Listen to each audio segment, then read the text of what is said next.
प्यारे भाई लोग, मेरा पास एक मैसेज है मेरे प्यारे इंडियन लोग के लिए। तो यकीन मानो दोस्तों, अगर आप भी यूएई के अंदर रहते हो, यूएई के किसी भी स्टेट में रहते हो, तो इस अपडेट को, इस नियम को ध्यान से सुनना। बेसिकली अगर आप इंडियन हो तो ये वीडियो आपके लिए ख़ास तौर पे, ये न्यूज़ आपके लिए ख़ास तौर पे है। तो वीडियो को ज़रूर शेयर कर देना, हर एक वर्कर भाई तक आपको ये वीडियो मिलनी चाहिए। नहीं तो आप सोचोगे कि एक बार हम दुबई से अपना घर गए और फिर दुबई आने के लिए बारे में सोचते हो तो आपको दुबई का ही वीज़ा नहीं मिलेगा। तो हर एक लोगों तक ये वीडियो पहुँचनी चाहिए, क्योंकि एम्बेसी भी लोगों को अवेयर किया है, भारतीय एम्बेसी भी लोगों को बताया है कि इस तरह का चीज़ आप ना करें और ये नियम का आपको पालन करना ज़रूरी है। पहले ऐसा नहीं होता था, पहले तो आप कहीं यहाँ से चले जाते थे तो दोबारा इजीली आप आ सकते थे, लेकिन अब गवर्नमेंट ने इसे अपडेट कर दिया है, लोगों को बता दिया। जैसा आपको मालूम है कि सबसे ज़्यादा जो यूएई के अंदर रहते हैं वो इंडियन रहते हैं, नो डाउट सारे लोगों को पता है।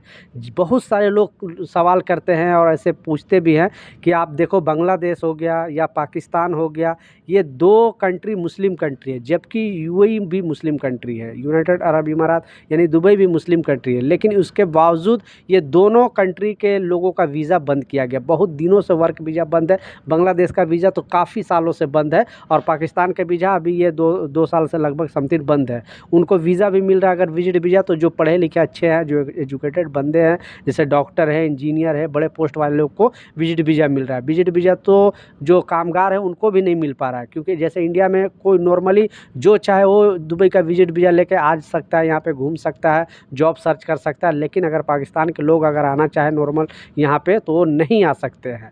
ऐसे बांग्लादेश के लोग विजिट वीज़ा पे तो आ ही नहीं सकते, क्योंकि उनका पूरा वीज़ा बंद कर दिया है। वहाँ के भी लोग, जो बड़े बड़े लोग हैं, उन लोगों के लिए एक्सेस दिया गया है, लेकिन छोटे मोटे लोगों के लिए जो वीज़ा है, वर्क वीज़ा भी बंद है, विजिट वीज़ा भी बंद है। तो लोग यही सवाल करते हैं कि आखिर ये दोनों मुस्लिम कंट्री है और ये मुस्लिम कंट्री ही लोगों को वीज़ा क्यों बंद करती है।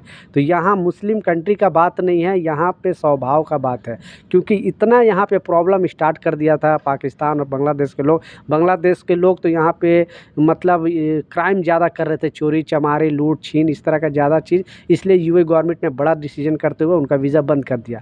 लेकिन पाकिस्तान के लोगों को वीज़ा ज़्यादा बंद करने का कारण है कि यहाँ आते थे विजिट वीज़ा पे, और अपने वाइफ को लेके, अपने कोई भी रिलेशन वाले को लेके, और एक छोटा बच्चा होता था, आप लोग भी देखा होगा, लेबर कैंप वगैरह में भीख मांगना स्टार्ट कर देते थे। यानी जगह जगह पे इतना लोग, भिखारी लोग पकड़े गए। आखिरकार यूएई गवर्नमेंट ने, क्योंकि दुबई दुनिया का सेफेस्ट कंट्री है और एक दुबई का एक नाम है, कोई भी अपने कंट्री जब इतना नाम कमा चुका है तो बदनाम होना नहीं चाहता।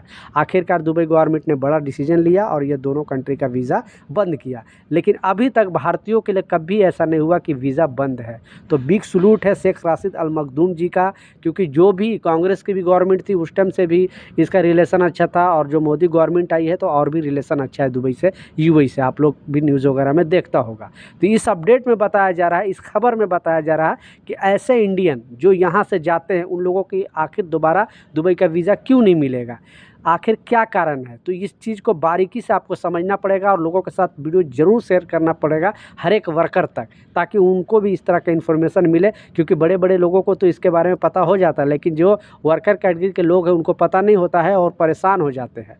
तो होता क्या है कि अगर आपको किसी भी कंपनी में आप जॉब कर रहे हो और वर्क वीज़ा पे थे, क्योंकि पहले तो 3 साल का वीज़ा लगता था, लेकिन बाद में 2 साल का वीज़ा लगने लगा।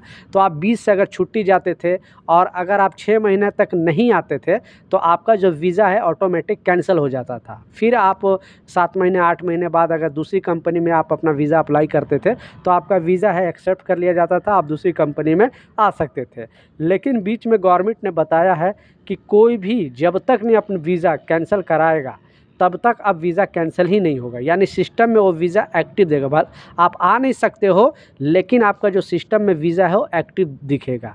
तो इसमें बताया गया बहुत सारे ऐसे भारतीय हैं जैसे यहाँ वहाँ से आते हैं वर्क वीज़ा पे, उनको दिल नहीं लगता है और वो किसी ना किसी बहाना मार के, कैसे भी कुछ इमरजेंसी बोल के, और कंपनी को बोलते हैं कि मुझे 10 दिन की छुट्टी चाहिए, इमरजेंसी 20 दिन की छुट्टी चाहिए, ऐसे बोल के जाते हैं और वो वापस नहीं आते हैं।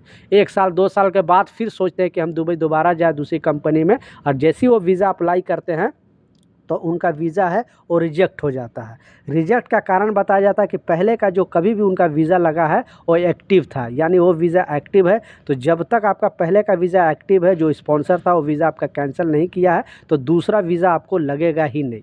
तो ऐसे एक दो नहीं हज़ारों भारतीयों के साथ इस तरह का चीज़ हो रही है, और ज़्यादातर उत्तर भारतीयों के साथ हो रहा है, जैसे बिहार, यूपी, झारखंड, इस तरह। क्योंकि साउथ इंडियन लोगों को तो इसके बारे में पहले से जानकारी, इसलिए वो लोग थोड़ा सतर्क रहते हैं। लेकिन यहाँ पे नॉर्थ इंडियन की बात करूँ तो यहाँ के लोग ऐसे ही जल्दी मतलब होपलेस हो जाते हैं, पेशेंस नहीं रखते हैं, वापस छुट्टी में चले जाते हैं और फिर वो आते नहीं 1 साल 2 साल, और फिर दोबारा जब उनको दिल करता है तो उनको वीज़ा मिलता ही नहीं है। तो कहने का मतलब है कि यहाँ से अगर आप जा रहे हो दुबई से, तो अगर आपको दोबारा आना भी है तो यहाँ से आप अपने वीज़ा को कैंसिल करा के ही जाएँ। अगर आप 20 से ऐसे जाओगे बगैर ये किए हुए, तो फिर दोबारा आप यूएई के अंदर नहीं आ सकते हो, आपको पहले वीज़ा कैंसिल कराना पड़ेगा पहले वाला। तो ये कुछ अपडेट था, कुछ जानकारी था, मैं सोचा आप लोग के साथ शेयर करूँ। कुछ सवाल है, कुछ कन्फ्यूजन है, नीचे कमेंट सेक्शन में ज़रूर लिखें, मैं ज़रूर आपको रिप्लाई करूँगा। मिलता हूँ नए अपडेट के साथ, नई जानकारी के साथ, जब तक जय हिंद।